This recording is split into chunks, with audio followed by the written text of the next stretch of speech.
Welcome to Southwest Yard and Garden. I'm Curtis Smith.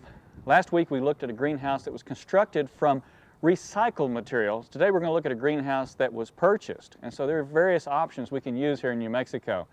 This greenhouse, though, is used by Shelley Marsh Rice, one of the Lee County Master Gardeners, for a very unique purpose. So let's go inside and see her greenhouse and see what she's doing there.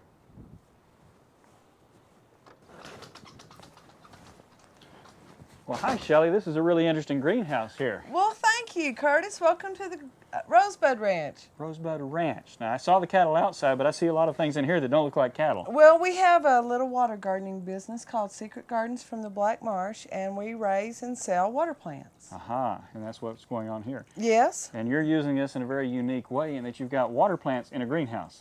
Well, these are our tropical water plants, Ah. and they can't survive the winters outside, so we bring them in for the winter. And then some of the hardier ones we do bring in for an earlier start on the season also. Okay, so they're ready to roll as soon as it warms up outside. That's right, that's right. Okay, and so, see, you didn't build a bench. You had to do something else for this garden. Well, what we did is we dug out a hole. It's a little bit bigger, deeper down in this area. How deep is this? It's about 4 feet deep right here, and then it graduates up to about 2 feet deep. And then we put our railroad ties around and then put our liners on top.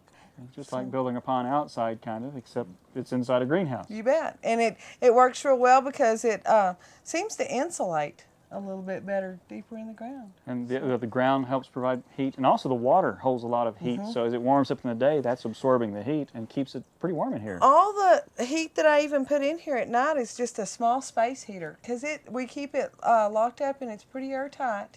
And this New Mexico sun. It does a lot. It can get up to 90 degrees in here. It's a cool, breezy day outside, but it's nice inside It's right nice now. and warm in here. The plants look like they're enjoying it. They are doing really well. What plants do you have? We've got a variety of plants. Some of my more favorite one is this large papyrus. It's beautiful. And that's the same papyrus as along the Nile River? Mm-hmm. Wow. And this is called the giant papyrus, and it is a lovely water plant. Very majestic. It's a real eye catcher. Okay, it's fairly tall, but is that how tall it gets? No, it'll get up to the ceiling. They get huge. Really big. So that's really for big ponds. And you can do it in some smaller ones. You just want to be careful at the application where you do it.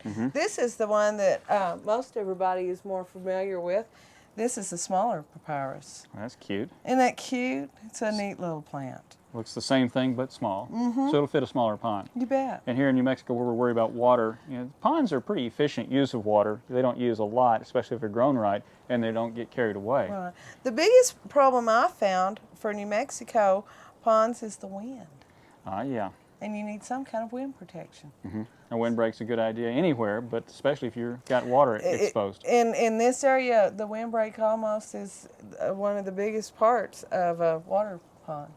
Okay. So. And I see you've got some floaters which cover water, which is going to help a little bit. We do.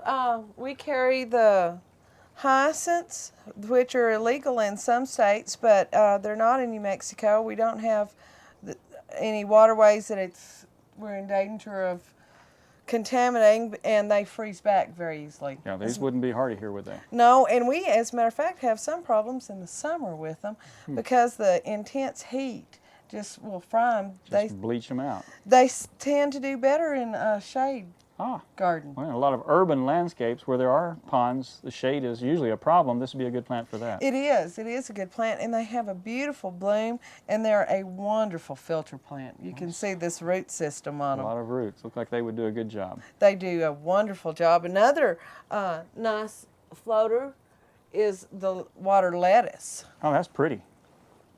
Just like lettuce, a head of lettuce. It's just like a head of lettuce, and it has a wonderful root system on it, and it's a great filter plant also. So it looks really good. And you've got some smaller floaters as well. Yes, we also have what we call fairy moss. That's small, but that's pretty. And it's very ferny. Very ferny, and it, as you can see, has a pretty good filter system on it. And if you can put a plant in like this and cover your pond with 80% foliage, you'll get a good balance in your pond. That helps keep the sunlight from growing algae in the pond. That's right. and so it helps it do better. So you need the tall plants for some interest, the floaters and things like that. Well, Shelley, this is really interesting, a nice use of a greenhouse. Well, thank you, and thanks for coming. Thanks for having us. Oh, anytime.